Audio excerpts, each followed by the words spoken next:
one of the largest pastoral conferences in the Pentecostal movement. This past week, thousands of people went to Alexandria, Louisiana for days of spiritual inspiration, teaching, and direction. This life-changing event brought pastors from all over the world to the city of Alexandria. More than 2,800 people registered for the conference, including residents from 40 different states and 52 different nations. The planning of the conference began during the summertime, and more than 400 volunteers worked to make it a success. Senior Pastor Anthony Mankin said he was particularly excited about this year's conference, and the theme they had, "We Heard the Voice." It's from 2 Peter 1. It's on the mountain of transfiguration when the Lord was transfigured in front of Peter, James, and John.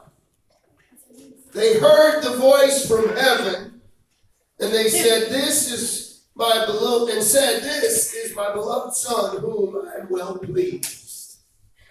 Pastor Mangan explained, so we took that theme that the apostles heard the voice, that in this day and time, particularly in 2019, with America where it is and with so much divisiveness, we need to hear the voice of God. Yes. Let me say that again. He created the theme, "We Heard the Voice," because in 2019, if ever there was a time when the church needed to hear from God, it is now. I said, if ever there was a time.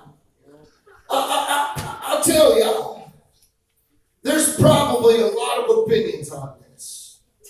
Sincere that in the days of Jesus, it probably was pretty difficult to live for God. I'm of the persuasion that these great patriarchs of the faith, these great men and women of pioneers of the faith, they blazed the trail for you and I today. And they faced the decision that if I'm going to serve God, I likely will face death for doing so. We probably didn't wake up this morning in fear of our life in making the decision to go to church or not.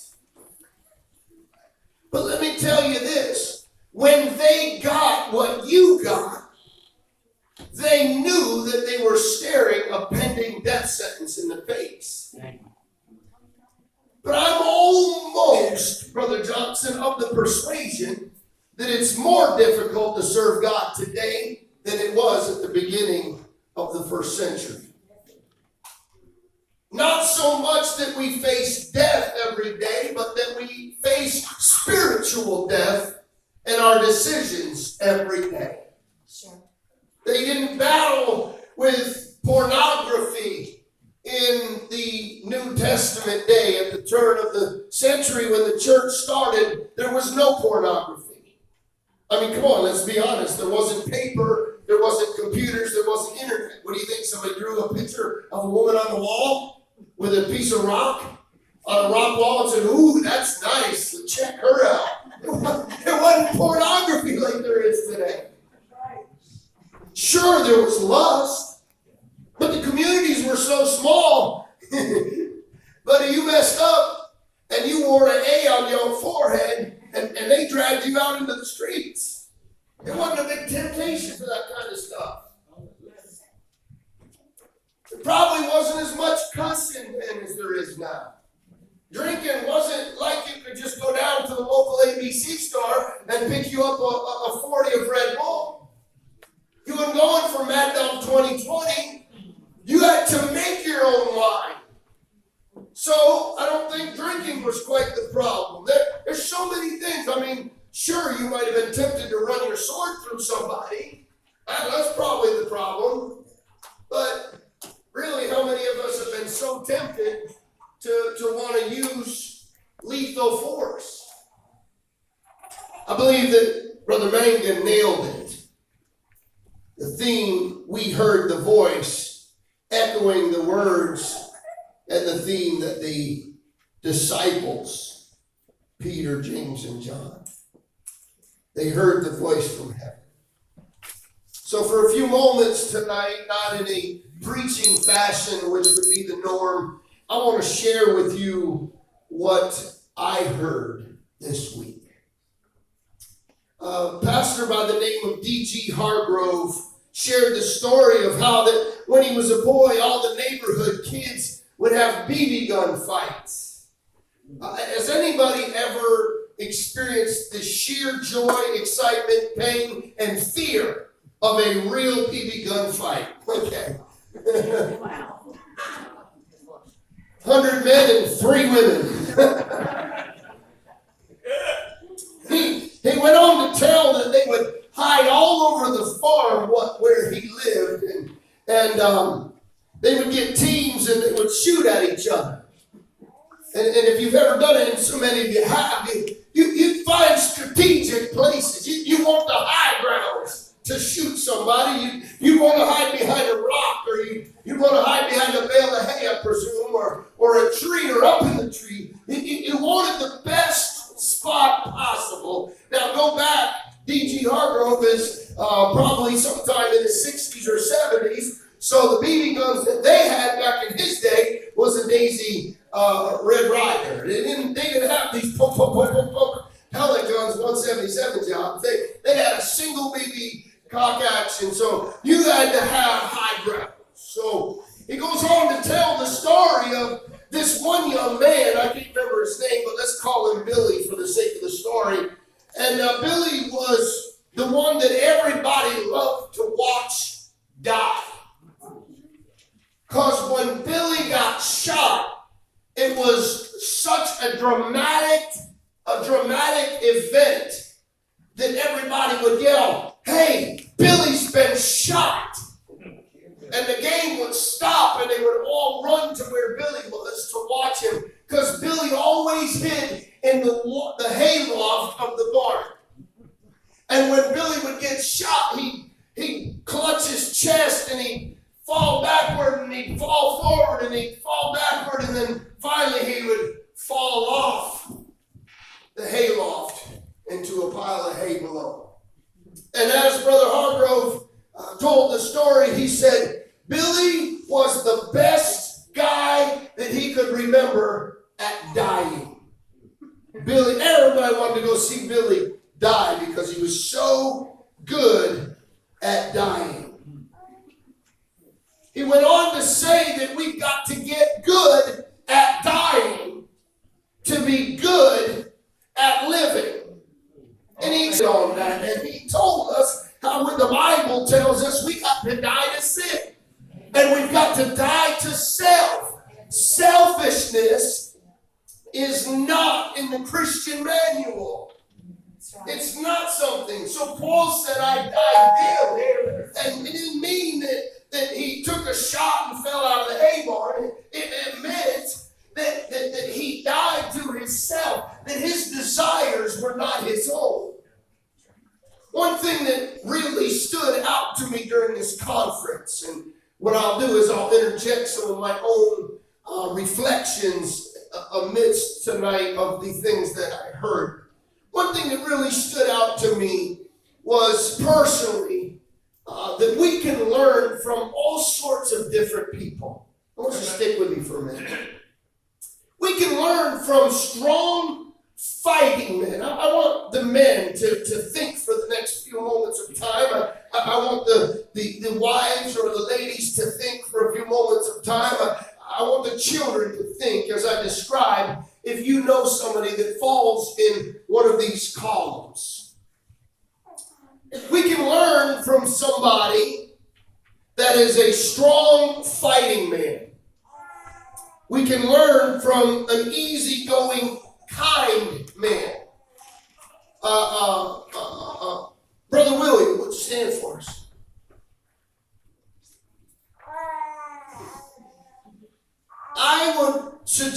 tonight that not many people who've known William for the past year and a half would judge him to be a fighting kind of guy. One that will sock you if you say the wrong thing to him. In fact, I would suggest you would feel that he is a nice, kind, compassionate man. Wants to please people. Thank you, Brother William. We can learn from very educated men. Each brings something to the table if they're sincere and they hear from God. We have all kind of stuff on our platform. Stand up, man. Come on next to me. Come on up here, brother. Stand up in here. This is about the most mixed up group you will ever meet on a platform. Now, I've been around 47 states and 17 countries, and I went to Pentecostal just about everywhere. And there ain't many like what you got right here. This is good stuff right here. The Bible says, thank you, man. The Bible says that iron sharpeneth iron.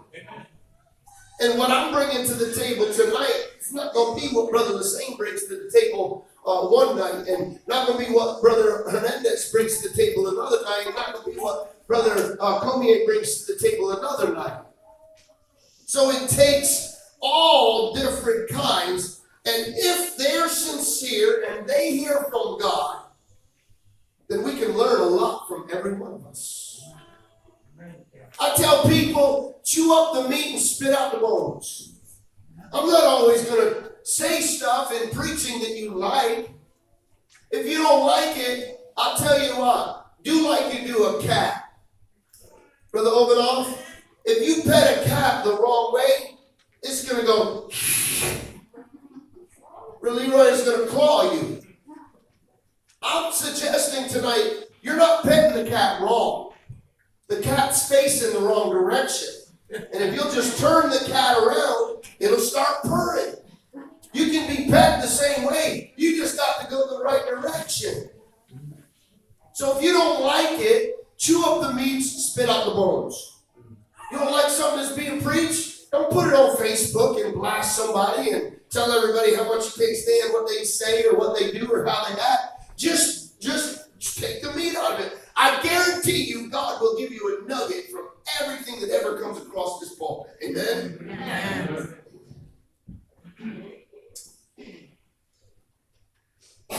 We have to approach every service with an open heart and ask God, what would you have me to hear today?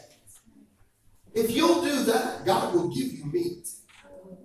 Brother Hargrove went on to say, our values determine our desires. Our desires determine our priorities. Our priorities determine our direction.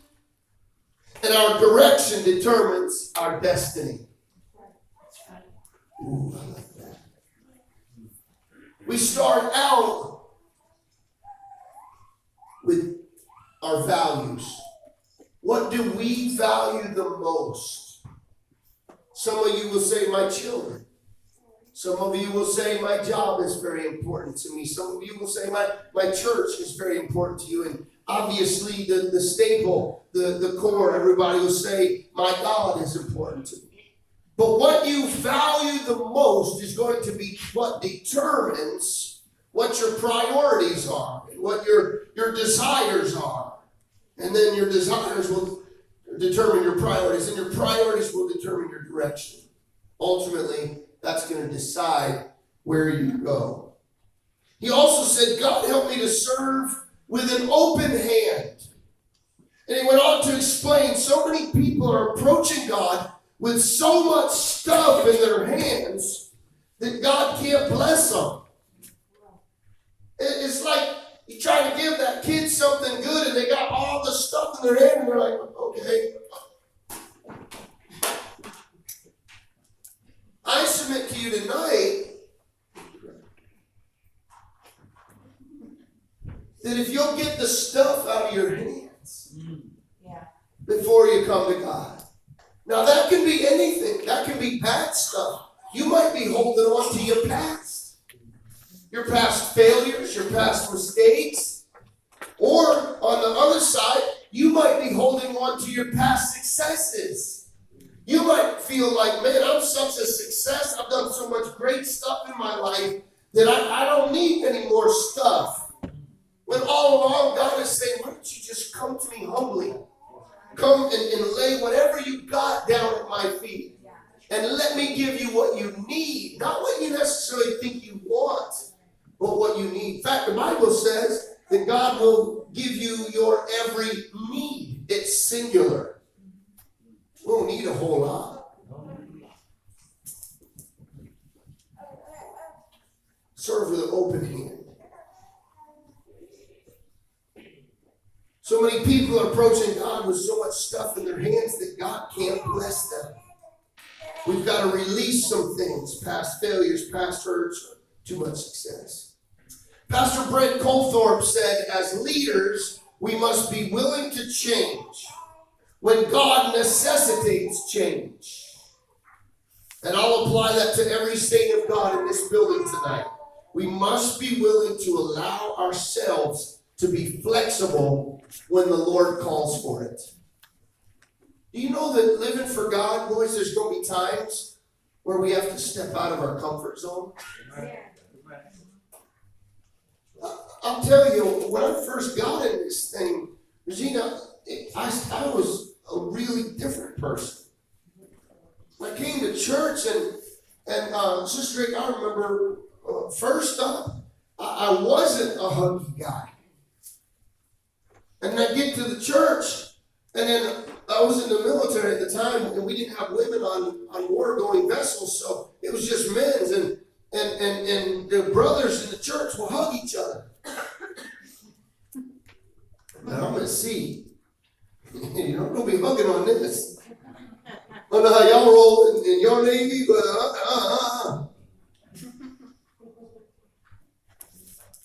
Then I thought, well, no. Kind of nice, actually.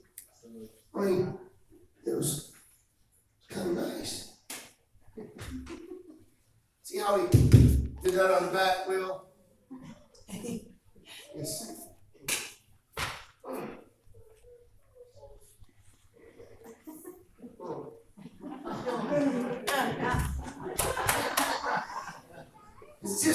It's nice. Look at them all. Look at all these boys. They got a big smile on their face now. You know what?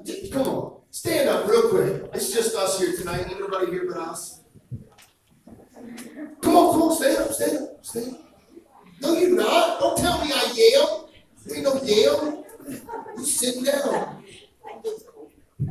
Hug somebody next to you. Not your wife. Go ahead, give somebody a hug real quick. Go ahead, come on. Brother man, get up here. Yeah, it's all right, just hug somebody real quick.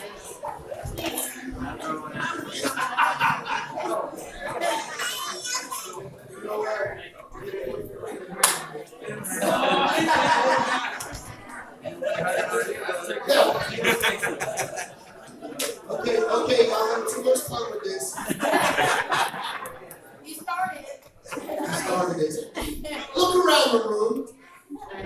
Look around the room. See how many smiles there are in this place?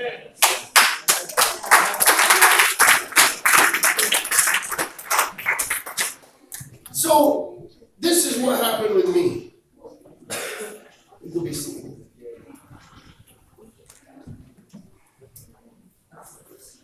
I wasn't a huggy person. Then I became a huggy person. Y'all just felt it. Some of y'all still got this goofy, sideways smile. They're like,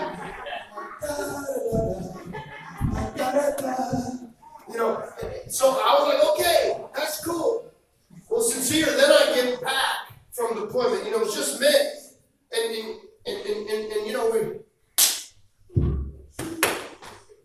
hug each other.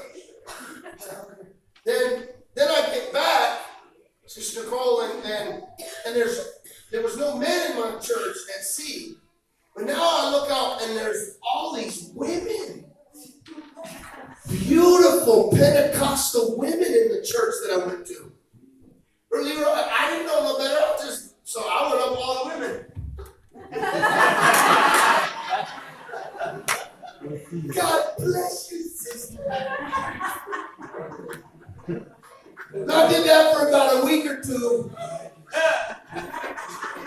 Oh, you know every man in that place did not like me. And I was all right looking back then. I used to wear my rayon pants and my silk shirts and walking with my cane and my gold on. I thought I was Mr. Kid, you know, and I'm grabbing up these women and spinning them around. Finally, one sister felt the need to educate me. It was Sister Renee Pearl, and she came up to me, she said, I would love to spin her. She was pretty. I did spin a couple of them. I spin you up at. She said, no, you did. No, you did. So, anyway, I was about to grab Sister Pearl. Oh, we're recording, that's awesome. So, she just said, oh, Brother Drake, we are so glad you are coming to Church of Pentecost. Have you noticed any of the other men hugging on their women's? And I said, no. I didn't think it was something wrong with me. I thought there was something wrong with all these men. You know, like, no, what's wrong with these dudes? So what I'm saying is I had to change again. Not for bad. It was just change. There was nothing wrong with me coming into the church and not really being a huggy guy. But then I became a huggy guy. And now I'm in a church and a little bit too huggy, and they're kind of telling me you're too huggy, so then I had to change again. Now I'm just like, you know, I'll hug, but I don't have to hug, and I ain't picking none of y'all up and spending none of y'all minutes. You ain't putting me in the paper. Thank you, Jesus. What I'm saying is this. Is church, when the Lord sees fit, we've got to be willing to change some.